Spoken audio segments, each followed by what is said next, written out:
Hello friends, ഒരുപാട് ദിവസമായി strawberry വാങ്ങി ഫ്രിഡ്ജിൽ കൊണ്ടുവച്ചിട്ട് ഷേക്ക് ആക്കാൻ ഇതുവരെ അത് സാധിച്ചിട്ടില്ല. അപ്പോൾ ഇന്ന് ഞാൻ വിചാരിച്ചു അമ്പാടീനെ കണ്ണിൻ്റെ കൈ ഷേപ്പിച്ചിട്ട് ഒന്ന് ഉണ്ടാക്കി നോക്കാമെന്ന്. അപ്പോൾ ഞാൻ ഉണ്ടാക്കുന്നതിന് മുന്നേ രണ്ടെണ്ണം എടുത്ത് കഴിച്ചു. പുളിയും മധുരമില്ല, സ്ട്രോബെറിൻ്റെ ടേസ്റ്റ് എനിക്ക് ഒരുപാട് ഇഷ്ടപ്പെട്ടു. അപ്പോൾ ഞാൻ അത് ഉണ്ടാക്കിയ കഴുകി വൃത്തിയാക്കി സ്ട്രോബെറി എടുത്ത് മിക്സിൻ്റെ ജാറിലേക്ക് ഇട്ട് കൊടുത്തു.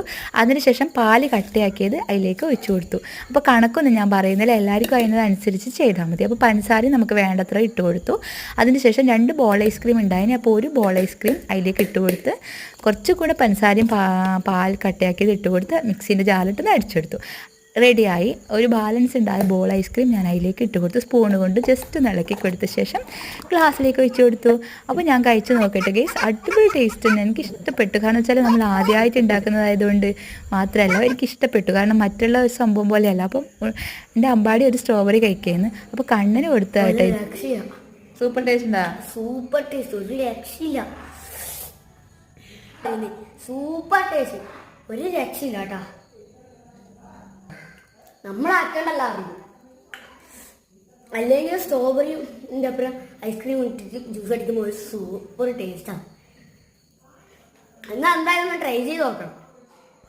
അപ്പോൾ കണ്ണൻ ഇതൊരു രക്ഷയില്ല എന്ന് പറഞ്ഞുകൊണ്ടിരിക്കുന്നുണ്ട്. അവന് എന്ത് പറയണമെന്നൊരു ഐഡിയ കിട്ടുന്നില്ല. കാരണം ഇപ്പോൾ യൂട്യൂബിലെല്ലാം കാണുന്നുണ്ടല്ലോ ഈ സ്ട്രോബെറി ഷേക്കാക്കി കുടിക്കുന്നതൊക്കെ. അപ്പോൾ അതിൻ്റെയൊക്കെ ഇത് വെച്ചിട്ട് ഓനത് കഴിക്കുമ്പോൾ ആ ഒരു സന്തോഷം അവന് ഒരുപാട് ഇഷ്ടപ്പെട്ടു. അത് തന്നെ അവൻ പറഞ്ഞുകൊണ്ടിരിക്കുന്നത്. അപ്പോൾ ഞാനൊരു ഗ്ലാസ്സിൽ ഒഴിച്ചു കൊടുത്ത് ഏട്ടൻ ജോലി കഴിഞ്ഞ് വന്നിട്ട് കൊടുക്കാൻ വേണ്ടിയിട്ട്.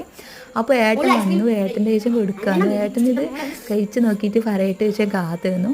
ഏട്ടന് ഇഷ്ടപ്പെട്ടു എന്നില്ല ഒരു മുഖഭാവത്തിൽ നിന്ന് കണ്ടെത്തി. കാരണം നമ്മളിപ്പോൾ ഒരു സംഭവം ഉണ്ടാക്കിയാൽ അത് ടേസ്റ്റ് ഉണ്ടെങ്കിൽ നമ്മൾ ടേസ്റ്റ് ഉണ്ടെന്ന് തന്നെ പറയണമല്ലോ. വെറുതെ നമ്മളൊരു ഒരാൾക്ക് സന്തോഷം ഉണ്ടാകാൻ വേണ്ടിയിട്ട് ടേസ്റ്റ് ഉണ്ട് എന്ന് പറഞ്ഞാൽ അത് നമുക്കൊരു മനസ്സിലാവില്ലേ അത് സത്യത്തിലാണോ നുണയായിട്ട് പറയുന്നതാണോ എന്നൊക്കെ.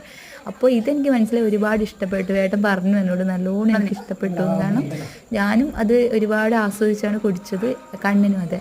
അപ്പോൾ ഏട്ടനും അത് ആസ്വദിച്ച് തന്നെ കുടിക്കുന്നത്.